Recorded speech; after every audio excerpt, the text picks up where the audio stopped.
Hey everyone, happy Saturday. This is Helene from Virtual Veg Fest Live that is powered by the Plant Based Network. Pretty excited. Another awesome talk is going to happen today. And if you watch consistently, you know I'm excited about every talk. So I am just I love what I do. And because I love what I do and I get to talk to these people and I don't really leave the house, this is fantastic.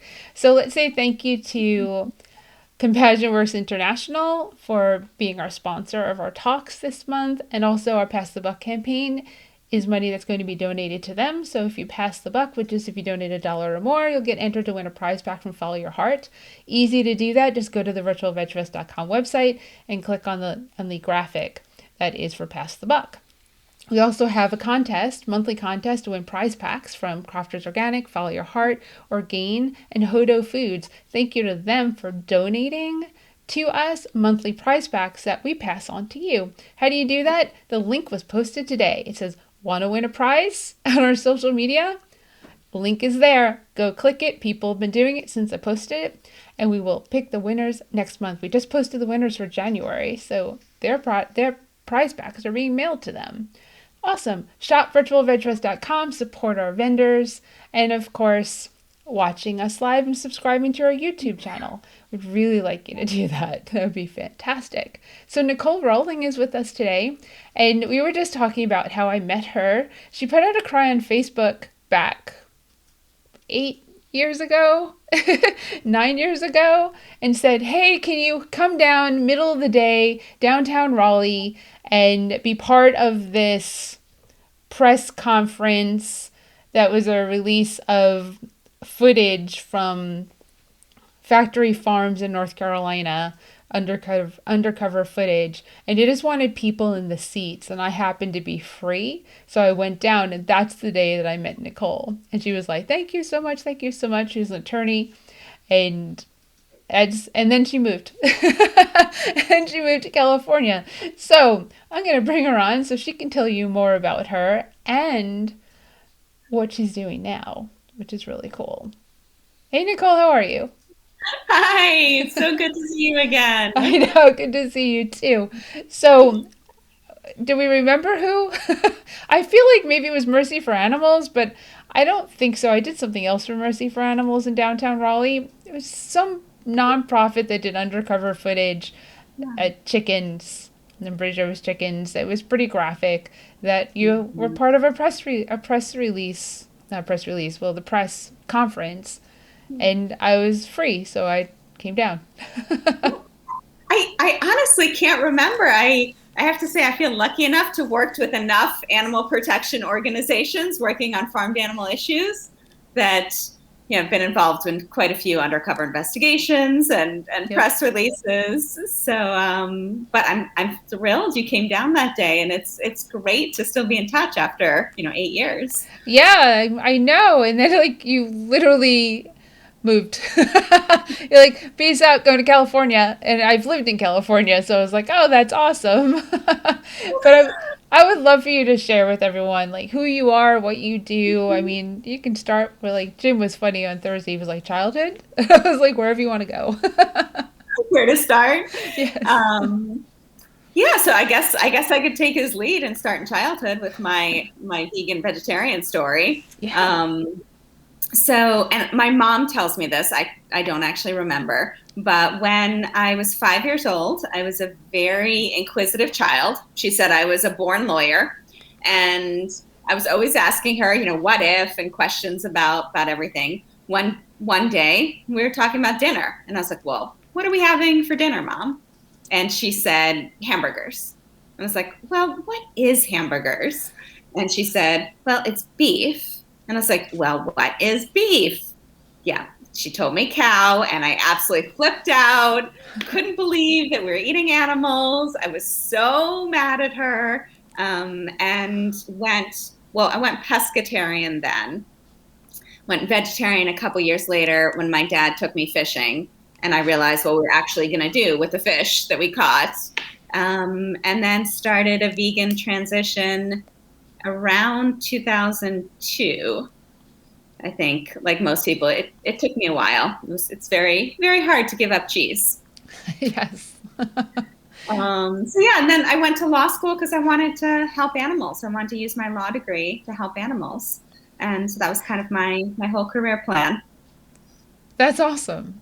I mean, Yeah. you might as well get. I mean, you're not my first friend that is an attorney, an animal rights attorney. So, I mean, Jessica is an animal rights attorney too, and she moved down from New York, so she's looking to get her law degree, well, not a law degree, to pass the bar in North Carolina, and be able to practice down here to help the animals. Mhm. So that's admirable. It's nice. There's a lot of people using their degrees in a lot of different ways. And actually, what I'm doing now too doesn't require a law degree, and we need more engineers. And I think there's a lot we can do for animals in almost every profession. Oh, definitely. So you go to law school, you're in North Carolina, you go to California, and I know life has taken a couple of curveballs. Well, one, fires. Because if you don't, you're in Napa, right? I am. Yeah, we've been packed a couple of times to be evacuated, but haven't actually been evacuated yet. So yeah, it's life has got a lot of curveballs for I think a lot of people these last few years. Yeah, I mean, definitely. And so, how did Material Innovations Initiative start? Yeah. So, well, let me give a little more background about my story. So, because I was an Yeah. animal law attorney, and I really enjoyed it. I worked mostly with HSUS and the Animal Legal Defense Fund, suing factory farms for environmental violations. Incredible legal teams at both organizations, and we always won. Like I can't remember losing a single case. I also I don't remember the system changing, right? That it was just a cost of doing business for the farms. The insurance companies paid for the attorneys. I wasn't having the same effect that I really wanted to on animals. So let's see, it's about 3 years ago now, I joined the Good Food Institute, running their international programs. So I actually have a pretty strong international background. I'm British. I grew up in Munich, Germany, and I have a degree in international politics from Georgetown School of Foreign Service. And so international work really meant a lot to me. And the Good Food Institute's theory of change really resonated with me, that consumers don't eat animals because they want to.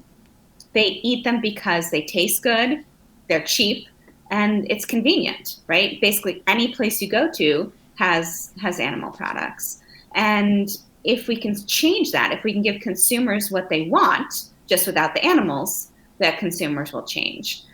And so I thought I think their work is incredible. And then, oh goodness, I'm losing track of years now. About a year and a half ago, I left to basically create the Good Food Institute for vegan materials.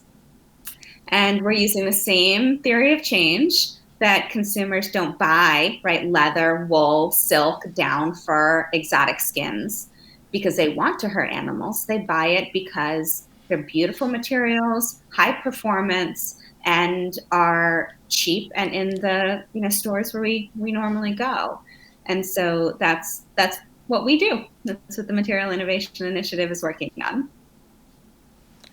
Right. So I looked at the website, and what I found that was interesting is silk, and then the which type of wool? Alpaca wool?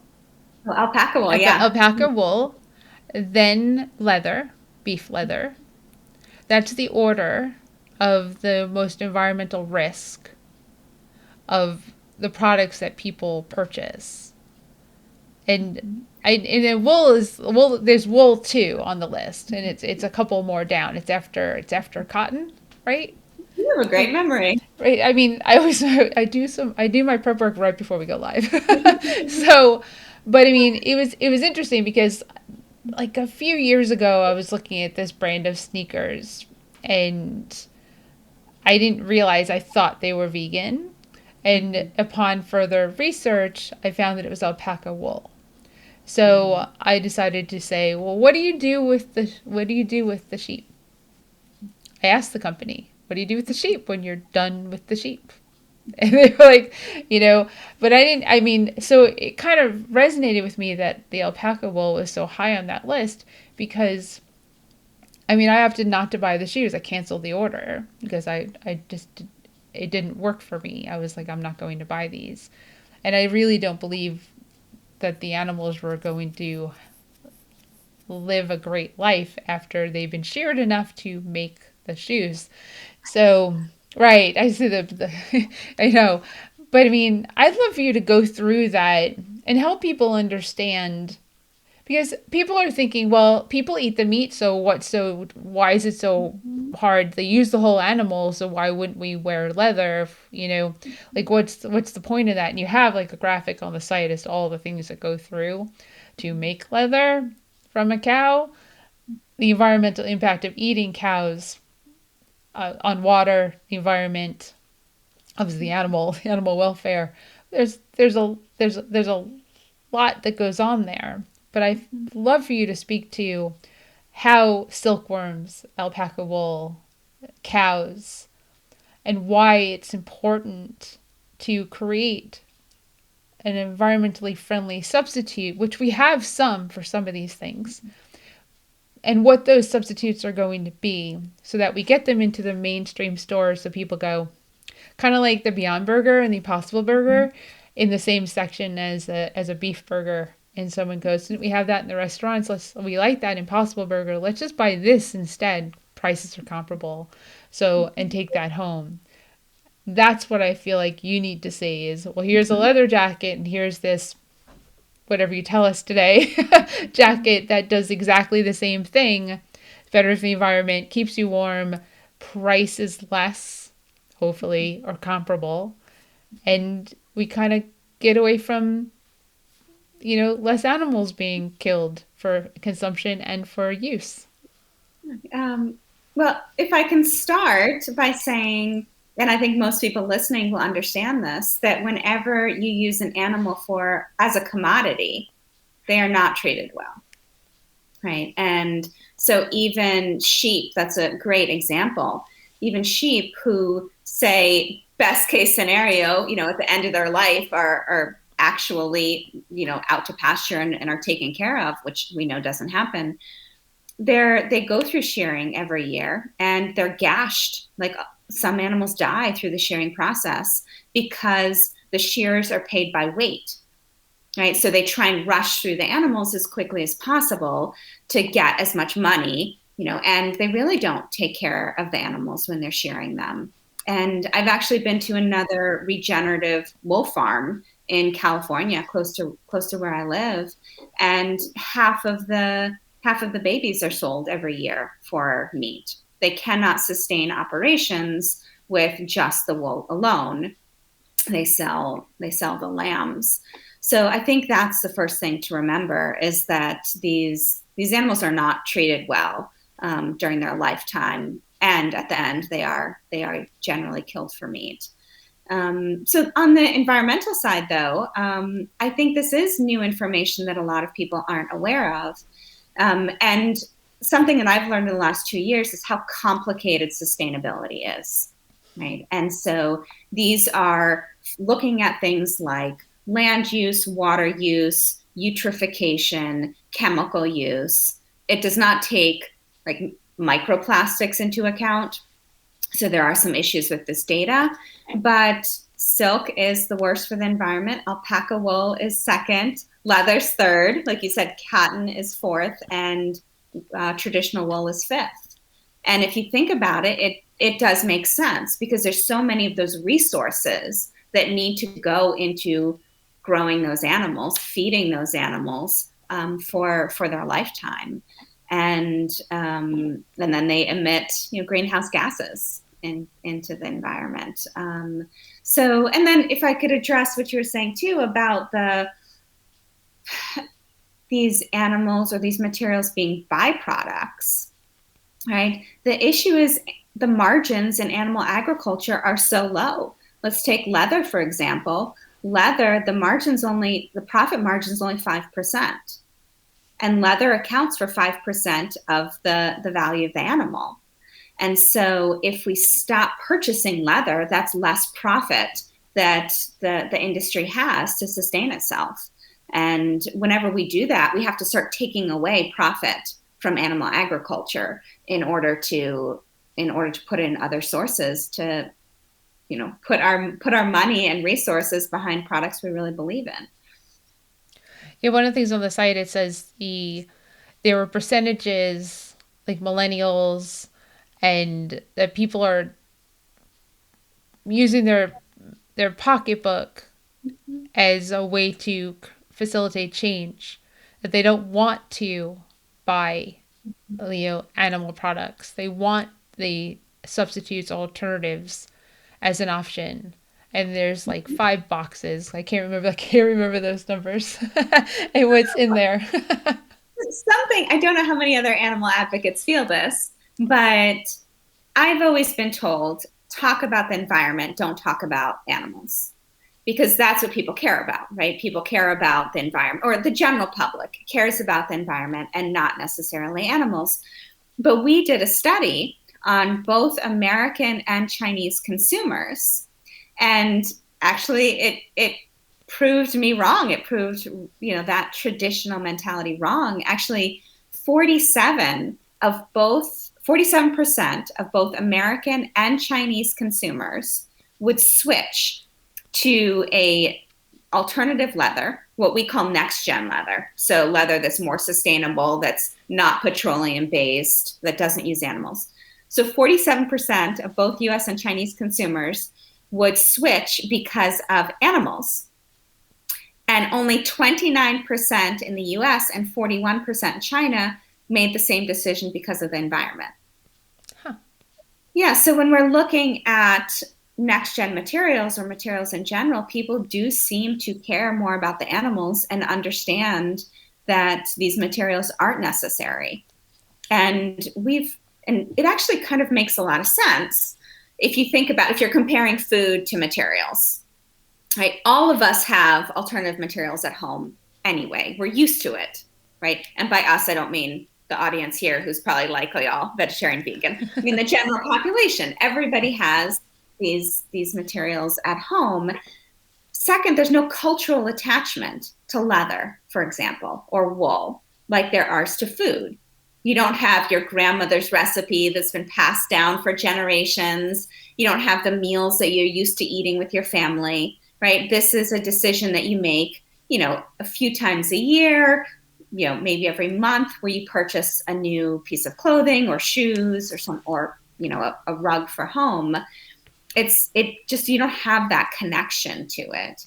And then there's no concerns about technology in your materials, right? People like technology at home. They like technology in their cars.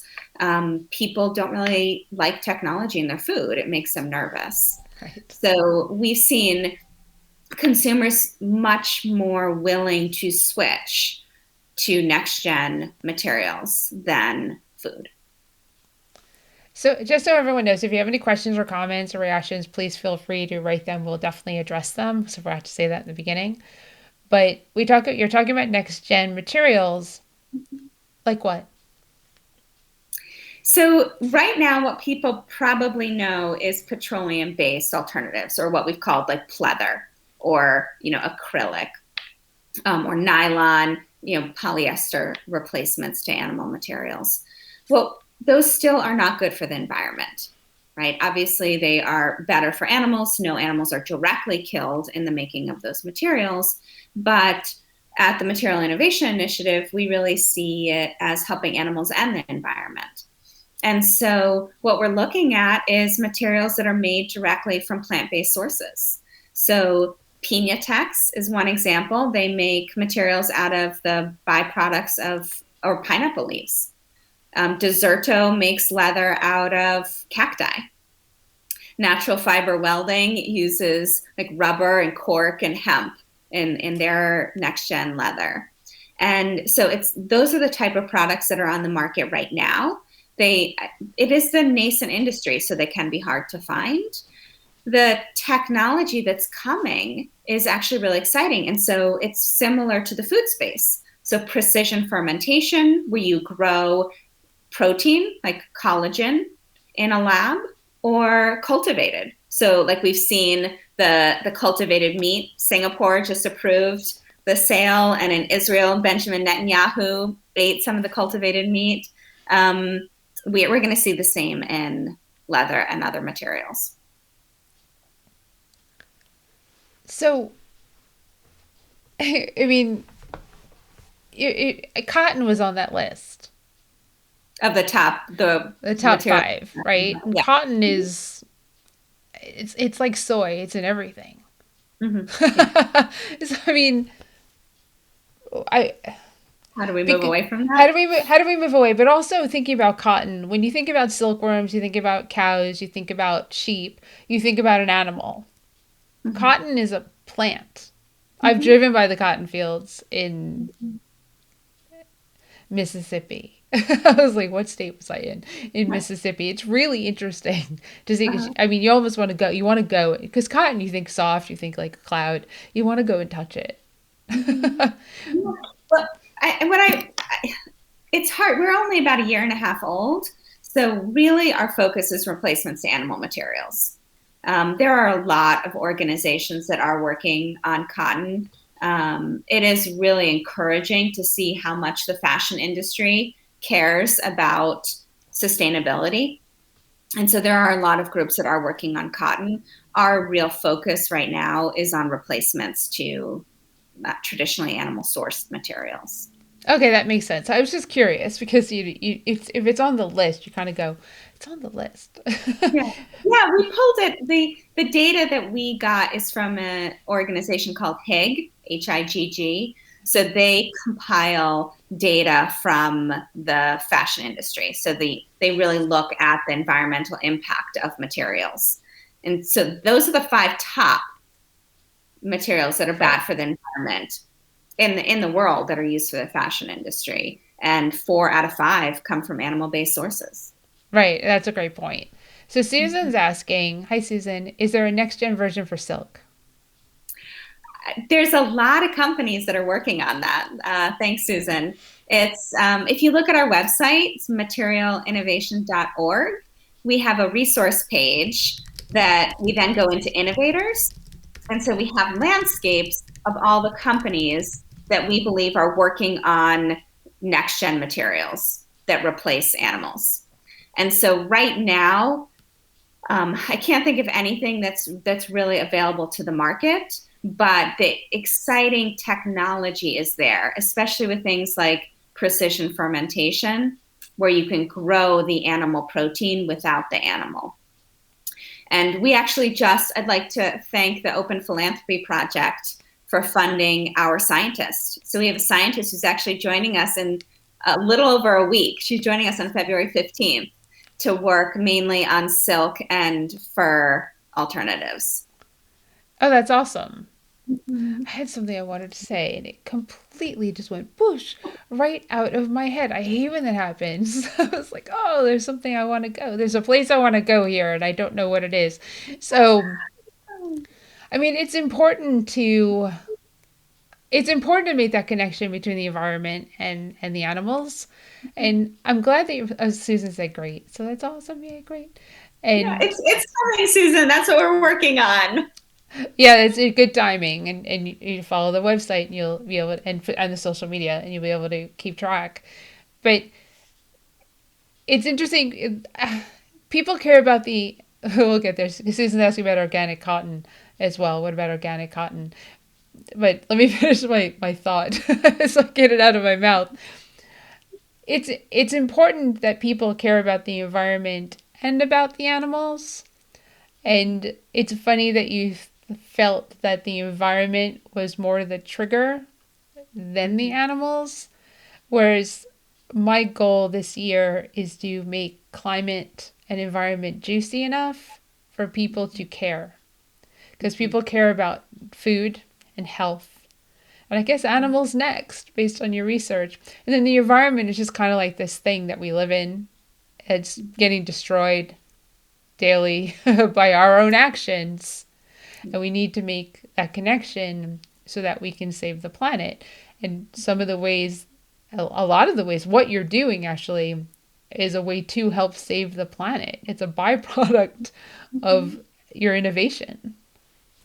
Well, and the reason we mainly, our public messaging is about sustainability is because that is what the fashion industry is looking for. And what I will say has been so encouraging since we started the past year and a half is that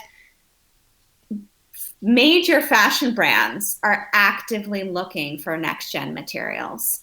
And they see this as the future because there's been a lot of negative press about the fashion industry and the negative effect on the environment. And there's just a lot more pressure on them to change than I think there has been on the food industry yet. And so we've reached out to about 40 international fashion and automotive brands and met with 37 of them. Like actually met with senior people in the companies and talked about these materials. And most companies are either looking already or are planning to look.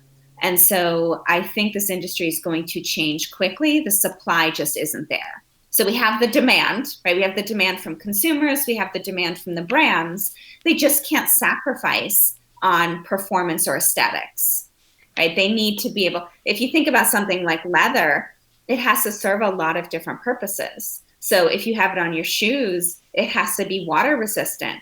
It has to be abrasion resistant. It has to be right? durable. Yeah. It has to be very durable when you're running or kicking or anything else. And so the performance has to be there. The price, like you mentioned, really has to be comparable before the brands are able to purchase the materials.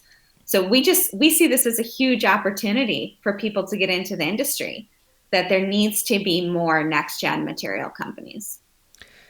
So it's interesting that the fashion industry is getting all this pressure, Mm-hmm. but the health industry isn't.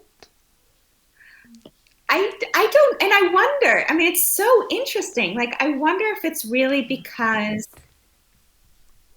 there's not that cultural connection to the food.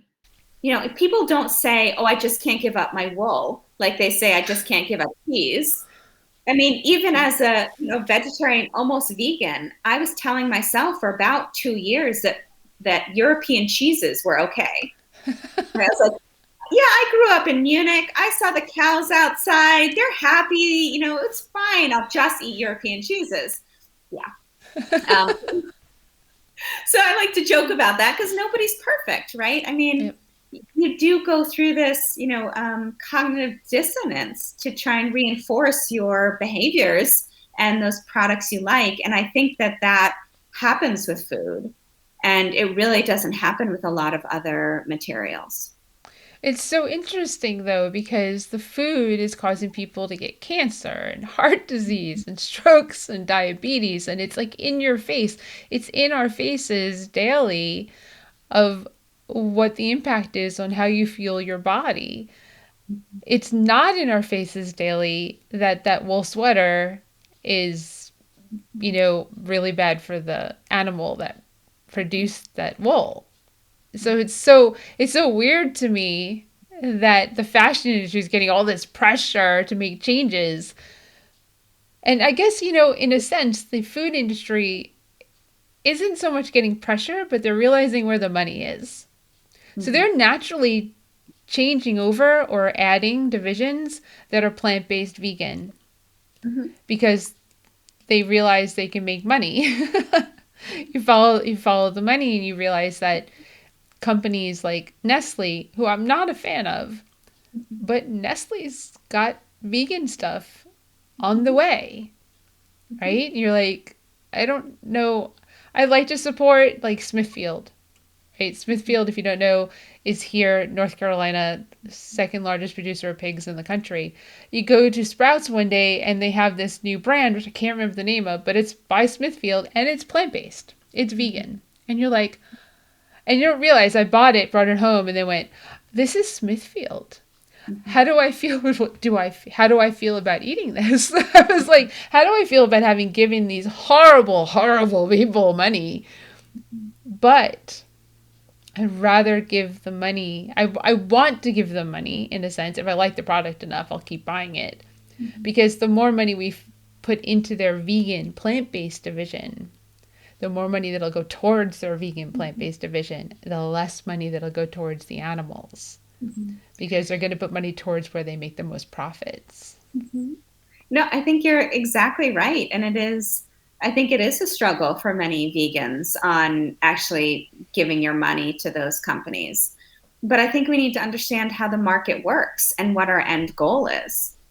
And our end goal is to protect animals, right? We really have to, whatever we can do to save those animals' lives, they don't really care how it happens, right? They just don't want to die. And so if Smithfield or Tyson, that's also invested a lot in the plant-based meat and cultivated meat space, if they're willing to put money and resources into the plant-based alternatives, I think we should show them that that's where the market's going. And like you said, put more resources there. And we don't work with anybody at the moment, but we're not opposed to working with leather companies, right? We have reached out to a couple leather companies or wool companies to say, look, as a business, it is good business practice to diversify your products, right? You don't want all of your money in one particular product. You really need to, if there's some risk that happens with the market, you need to have alternatives so that your business long term is protected. And if you think about it, who knows beef better or who knows leather better than the industry themselves? And has those connections through the supply chain that can make it more effective to get the plant-based products to market quicker, right? And thus save more animals. Exactly. And a lot of like that shoe company, that sneaker company has a vegan sneaker. They do. I just don't know why. I don't think maybe it wasn't in stock or whatever it was. Well, actually, you know what? Everything about the sneaker I think was vegan except for like one piece of it, and that was my problem. That's exactly what it was. It was like all vegan except for this.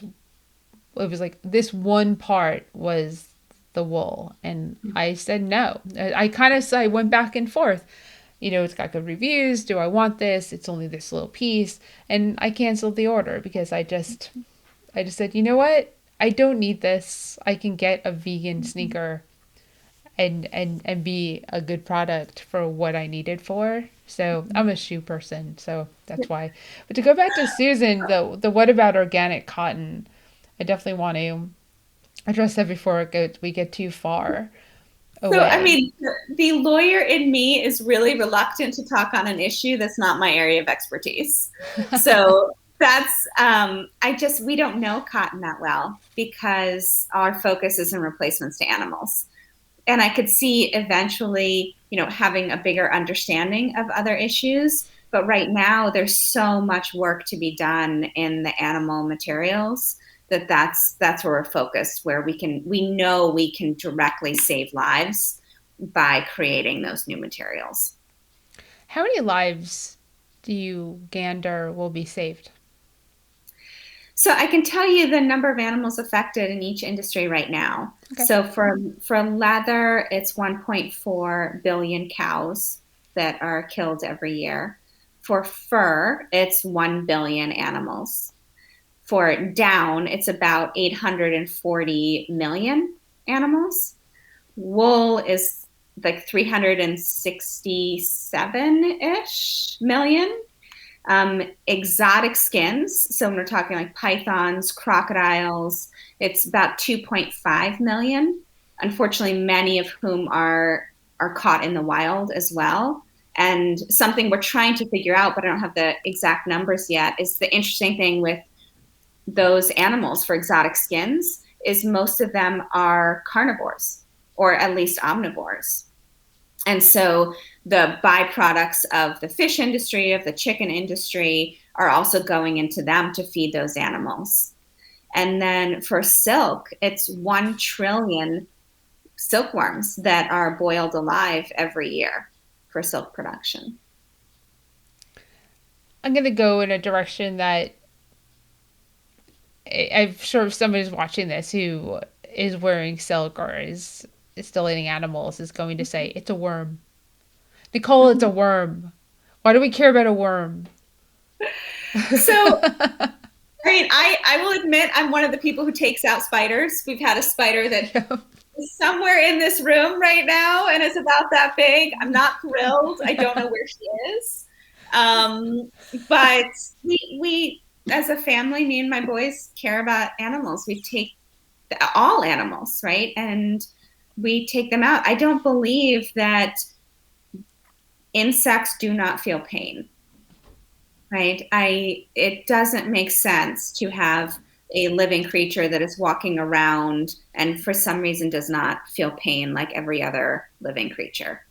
And so there's an effective altruism principle which talks about the potential for harm, right? If you know silkworms are sentient and feel pain, that is 1 trillion animals that are boiled alive every year. That's way more than any of the other farmed animals that we killed. And in a really pretty nasty death, right? I can't imagine being boiled alive. So I think it's about taking precautions, assuming that they feel pain. And there are alternatives. We do not need silk to survive. And there are options on the market right now, and there will be even better ones in the coming years. Yes. I mean, and silk is really there. I mean, if you're going to switch over polyester wise, Mm-hmm. as much as that's not the best thing for the environment, it's better because it's a man-made material. It's just as soft. Yeah, and it's hard. One of our plans for this year. So we are a nonprofit. We would love financial support if anyone's looking for somewhere to give. One of our plans this year is to hire an environmental scientist because there's such a lack of data in the industry.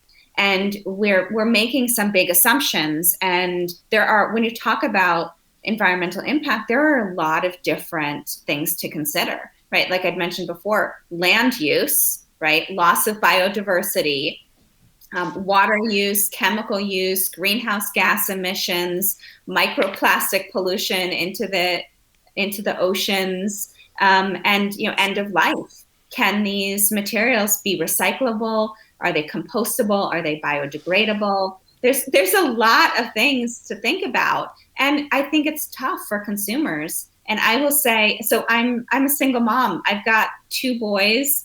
I'm working full time running a new organization. My kids are also learning from home, which is really tough.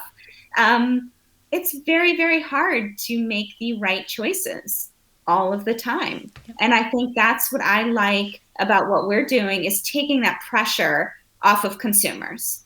I think consumers should try their best to be making the right choices all of the time, but sometimes it's hard. And if you don't have a lot of money, you're going to shop at stores that have very cheap products, right? Especially when your kids grow really quickly and are, boys and you're always, ruining their clothing.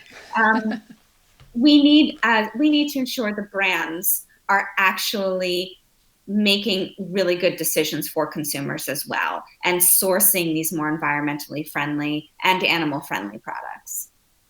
Right. And it's a really good point because people have to do the best they can where they are at now and not to judge people because situations happen.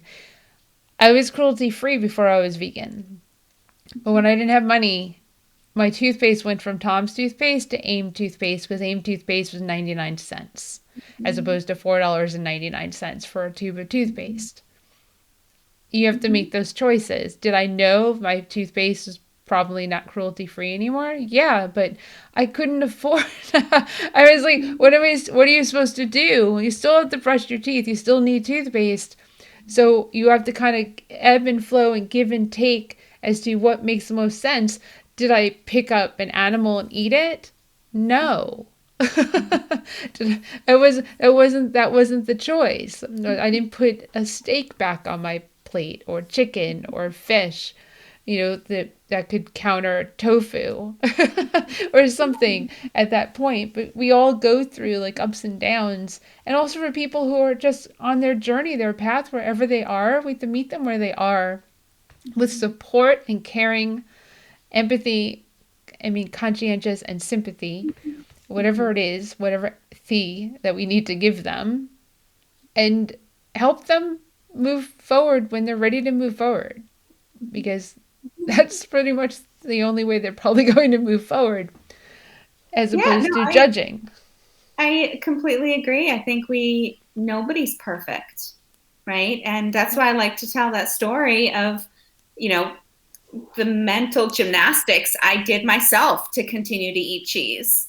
Really, only because it tasted good, and that was one of my dinners, was like wine, cheese, and bread. I loved it, and I think I'm a good person, right? Yes. And so I feel like really good people, they're trying. It's hard. We need to be there to support them. I think not only in providing good examples, right? So I love to talk about how my two kids are both vegan.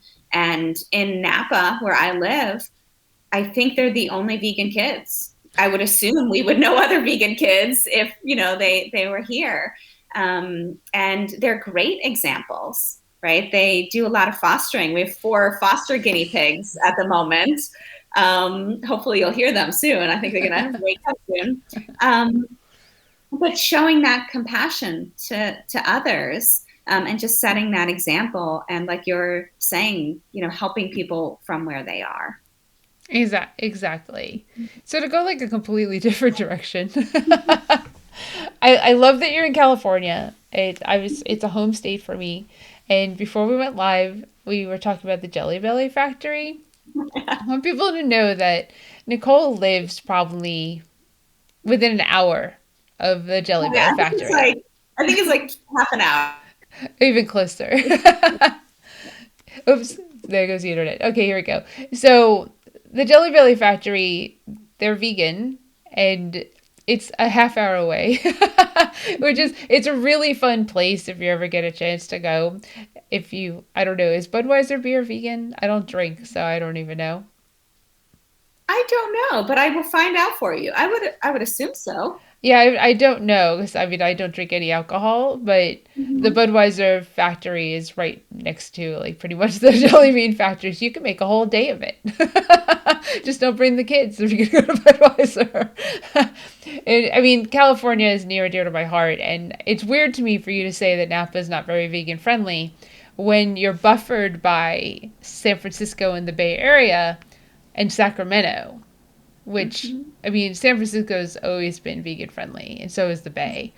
And Sacramento has, when I lived there, there were a lot of vegans there, a large population of them, but there weren't a lot of restaurants.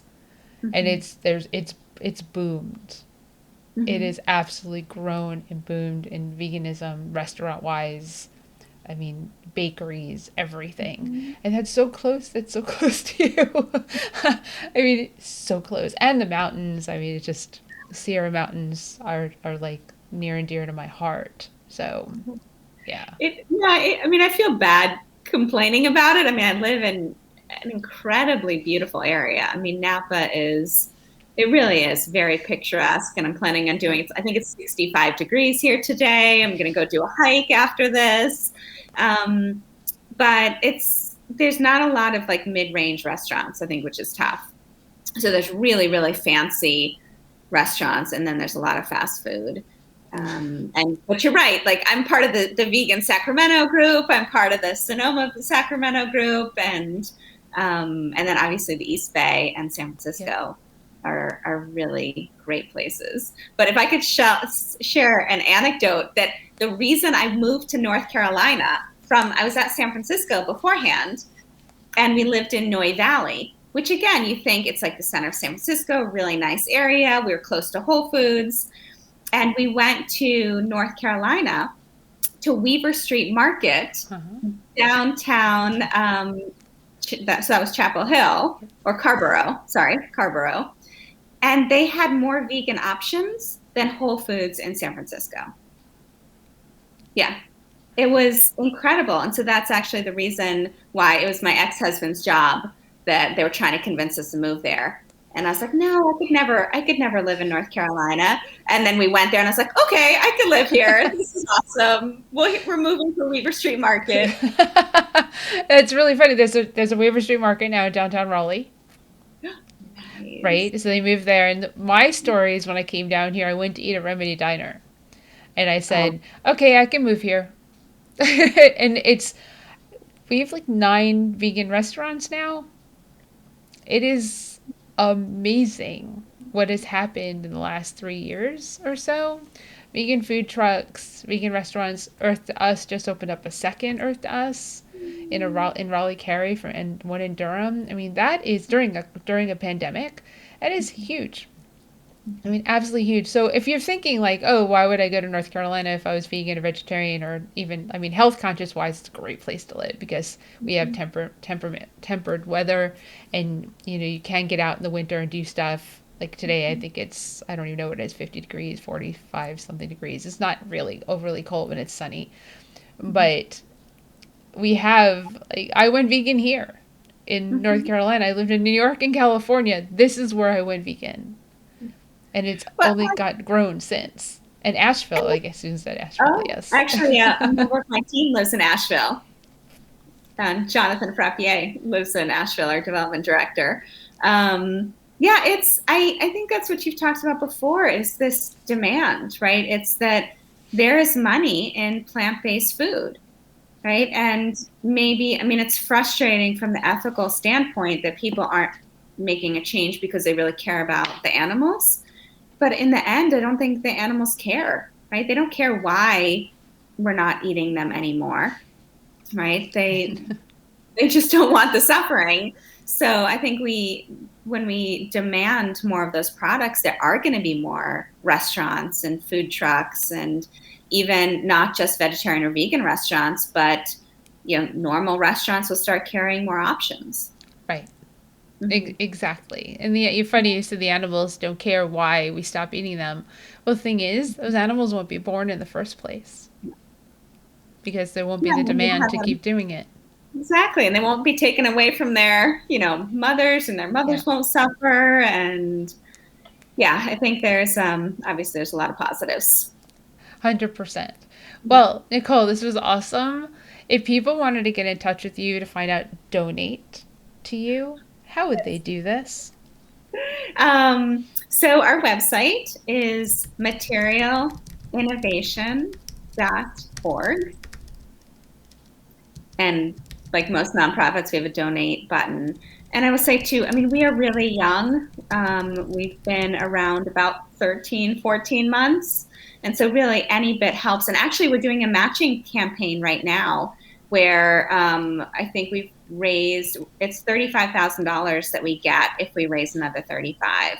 And I think we're about halfway through. Oh, that's so awesome. Your money will be matched. And I want to say thank you to everybody. Oh, did I lose you? No, I'm here.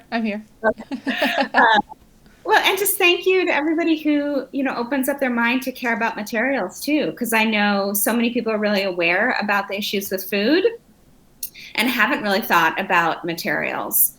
And so if you can follow, thank you, Susan. If you can, go to our website, follow us on social media. We have a great Instagram and Facebook page. I think it's both Material Innovation. And we don't post many negative things. It's just a lot of positives about the new opportunities and beautiful products in this new next gen industry. Yeah, and I can't wait to see what comes out, because we're always looking for different things to purchase, and like car wise. Like Tesla, I think, has a whole vegan car now. They do. We're going to see. I will say there's going to be a lot more coming out. Even if you don't see stuff now, we're working with a lot of companies behind the scenes. So be prepared. There's going to be lots of options on the market in the next few years. Well, thank you. Keep going. I cannot wait to see. It's just going to be another one of those I can't believe people used to, and I Mm-hmm. can't believe that we have these options type comments that we have now about the food. We'll let the products catch up. Yeah, that we used to wear skin. Like, that's going to be weird someday. I hope so. I Yeah. really hope so. Well, I hope you have a great Really. rest of your Saturday, and I will You see you too. soon. Thank you. And thank you, everybody. Bye, Nicole. Bye. Well, everyone, thank you again so much for being a part of Virtual Veg Fest. And next week on Thursday, we have Lorena Muke from Ethical Choices Program. And then on Saturday, we have a cooking demo with Holly from Small Seed, and she's trying to figure out what she's going to make, and she's got a couple of really good choices on their Instagram, on the Small Seed Instagram. She's kind of asking for like, what do you want to see her to do? And she has a new book, so that's pretty cool. Both talks are at 4 p.m. Eastern Standard Time, 1 p.m. Pacific. And remember, when you go out, please wear a mask over your nose, under your chin, not like this. Why? Because your nose is connected to your lungs, and if you don't protect your nose, that renders this mask useless. Now, what you really want to do is get like a KN95 mask, a better mask, because the new variants of the virus are more contagious. So, this one mask, probably not enough. We've started wearing KN95 masks and a cotton mask over it when we're around people, or especially if we go inside a store to pick up vegan food, which is the next thing. If you have the means, please go and buy from our vegan plant-based restaurants, vegan plant-based friendly restaurants. Please go purchase food from them and help support them to get through this pandemic, because they can't really ship food. They rely on us to go curbside pickup, delivery, food trucks, takeout, whatever you can do. Please support them so that they can survive this pandemic just like everyone else we want to survive it. So please be safe, please be careful. Please support virtualvegfest.com, subscribe to our YouTube channel, enter our contest to win prize packs, and we'll see you next week. If not sooner, you never know. Raw Food Yoga Retreat is happening March 20th and 21st. You'll see me popping up to talk about that probably as the weeks go on. Have a great one, everyone. Bye.